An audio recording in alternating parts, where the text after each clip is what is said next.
તમારી તબિયત બહુ સારી કેમ કે બેન તમારો સલામતીનો પ્રશ્ન છે એ માટે તમે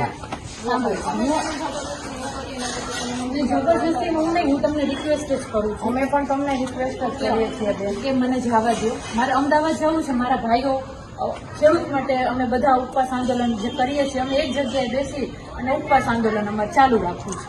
બીજું અમારો કોઈ પર્પઝ નથી. તમારો કોઈ પર્પઝ નથી, પણ બેન પાછળથી જે મેટર બનશે ને એ માટે થઈને અમે તમને રોકીએ છીએ. અમે એવું એ બધું ભાજપના ઈશારો પર જેને પણ ભાજપના આવા તત્વોએ કર્યું છે, બરાબર.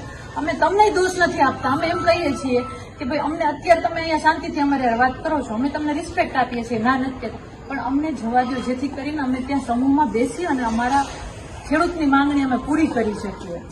બરાબર છે, પણ બેન હવે અત્યારે કન્ડિશન એવી છે કે હે ને તમને બહાર જવામાં થતું હશે, એ માટે થઈને અમે તમને જવું છે.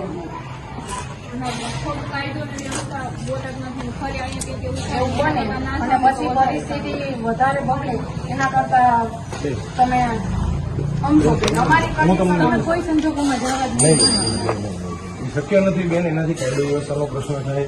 તમે પણ સમજો, તમે પણ કાયદો વ્યવસ્થા કાલે પાછા આવી જશું. અમે ના નથી પાડતા. કાલે શું પરિસ્થિતિ બનશે એ ક્યાં કોઈને ખબર છે. પણ હું એ જ કહું છું બેન, હું ખાલી સિમ્પલ કહું છું કે અમારે ખેડૂતોનો અવાજ બનવું છે. અમને ખેડૂતનો અવાજ અમે તમારે કોઈને કઈ નથી કહેવાના. તમે તો એટલા પ્રતિભાશાળી બેન કે ખેડૂતનો અવાજ કેટલી બધી રીતે બની શકો છો. તો અમે ગાંધીજી જે માર્ગે અપનાવ્યો કે અમે ઉપવાસ એટલે કાયદો વ્યવસ્થા બગડે. ત્યાં કાયદો વ્યવસ્થા બગડે અને ત્યાં કરતા બેન તમે રસ્તામાં જતા હોય, પાછા અહીંયા કોઈક બીજી જગ્યાએ ઉભા રહ્યો, બીજા 20-25 માણસો ભેગા થાય, એ બધા માણસો ભેગા થઈને કંઈક કાકરી ચાલો કરે, કાં તો કંઈક ન કરે, બરોબર. કાંઈક